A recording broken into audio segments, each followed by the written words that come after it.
अरे वाह माँ दीदी, आप सबने कितना सुंदर गाजर का बनाया है, और ये कितना गरम भी है। तभी सरिता अपने बेटे बेटियों का मुंह देखती है। सबकी आंखों में भूख थी। मैं जानती हूँ तुम सबको भूख लगी है ना। अपनी माँ को एक दिन दे दो, मैं कल काम ढूंढ लूंगी। ठीक है, आज हम ये गाजर खाकर सो लेंगे। आप भी खा लो ना माँ, आपने 2 दिन से कुछ नहीं खाया। सोनी अपने नन्हे हाथों से अपनी गरीब माँ को गाजर खिलाती है। अगले दिन सरिता ठंड में इधर से उधर काम ढूंढने भटकती रहती है, मगर कोई उसे काम नहीं देता।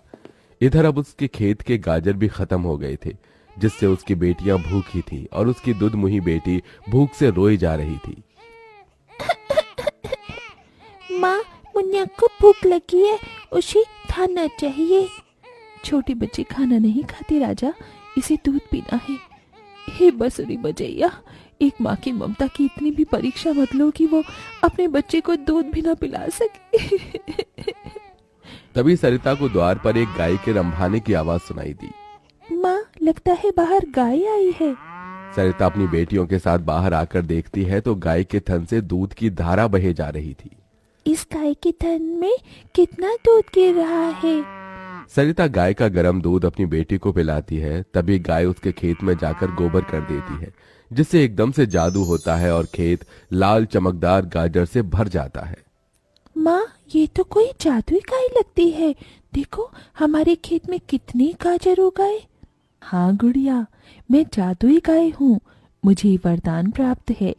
जिस भी बंजर खेत में मैं गोबर करूंगी वो फसल से भर जाएगी। मैं इससे पहले भी तुम्हारे खेत में आई थी। इसका मतलब गौ माता, आपकी वजह से उस वक्त भी मुझ गरीब के बंजर खेत में गाजर उगी थी। आपका कोटि कोटि धन्यवाद गौ माता।